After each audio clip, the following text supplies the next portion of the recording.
সমাধান কি? ট্যুরিস্ট ভিসায় বিদেশ গিয়ে বিপাকে পড়ছেন তরুণরা। বিস্তারিত জানতে ভিডিওটির শেষ পর্যন্ত দেখুন।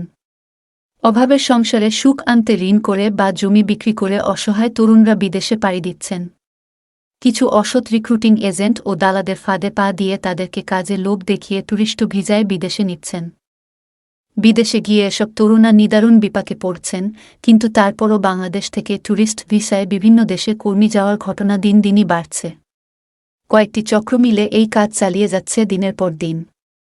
তবে এই কায়দায় বিদেশ গিয়ে কেউ কেউ কাজ পাচ্ছেন, এমন খবরও রয়েছে যারা কাজ পাচ্ছেন তারা হয়ে উঠছেন রিক্রুটিং এজেন্সি বা দালালদের জন্য উদাহরণ কিংবা সাক্ষী। অন্যদের বিদেশ যাওয়ার হাতছানি দেওয়ার ক্ষেত্রে রিক্রুটিং এজেন্সি বা দালালরা তাদের উদাহরণ সামনে আনেন। ঢাকায় হজরত শাহজালাল আন্তর্জাতিক বিমানবন্দরে ইমিগ্রেশন পুলিশকে ম্যানেজ করে কৌশলে কাজের খোঁজে তরুণদের বিদেশ পাঠাচ্ছে বলে বিস্তর অভিযোগ রয়েছে। অনুসন্ধানে জানা গেছে, রিক্রুটিং এজেন্সিগুলো ভিজিট বা ট্যুরিস্ট ভিসায় দুবাই, মালয়েশিয়া, মিশর, ভিয়েতনাম, কম্বোডিয়া, কিরগিজস্তান, কাজাখস্তানে কর্মী পাঠাচ্ছে। এজন্য জনপ্রতি ভিসার জন্য ৪-৫-৫০ হাজার টাকা নেওয়া হয়। বিমানের টিকিটের জন্য নিচ্ছেন ৫০,০০০ টাকা।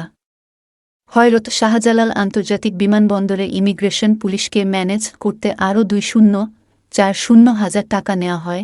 বিমানবন্দরে গিয়ে দেখা যায় আম, জাম, লিচু, কলা ইত্যাদি সিগন্যাল দিয়ে ইমিগ্রেশন পার হচ্ছেন।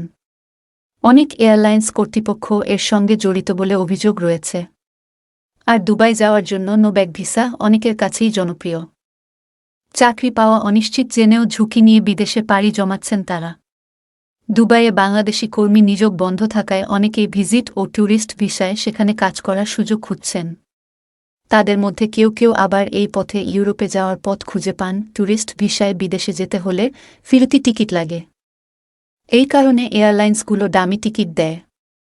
একবার তাদের লোকেরা কাঙ্ক্ষিত দেশে পৌঁছে গেলে টিকিটের অর্ডার বাতিল হয়ে যায়। এই প্রক্রিয়ায় যাত্রী নিজেও জানেন না তিনি কী প্রক্রিয়ার মধ্য দিয়ে যাবেন। ইমিগ্রেশন বিমানবন্দরে নেওয়ার পর গেট নম্বর দেওয়া হয়, আর আম, জাম, লিচু বা কলাকে সংকেত বলা হয়। সিগন্যাল মিলে গেলে পুলিশ ইমিগ্রেশন পাস করবে। সিগন্যাল শুনে ইমিগ্রেশন পুলিশ বুঝতে পারে ওই ব্যক্তি একটি রিক্রুটিং এজেন্সির যাত্রী। আর দুবাই যাওয়ার পর মানুষ সেখানে আগে থেকেই প্রস্তুত থাকে।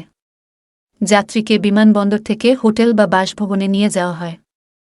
কেউ কেউ ওয়ার্ক পারমিট পান, অনেকে পান না। যারা কাজ পায় না তারা অবৈধভাবে কাজ করে। এছাড়া অনেকেই বাংলাদেশ দূতাবাসে গিয়ে আউটপাসের জন্য আবেদন করে দেশে ফিরে আসেন।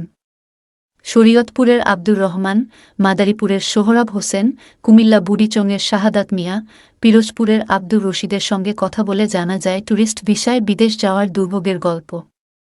নাম প্রকাশে অনিচ্ছুক একাধিক রিক্রুটিং এজেন্সির মালিক জানান, ভিসার ধরন ও যাত্রীর গতিবিধি দেখে ইমিগ্রেশন পুলিশ বুঝতে পারে কে কর্মী এবং কারা বেড়াতে যাচ্ছে।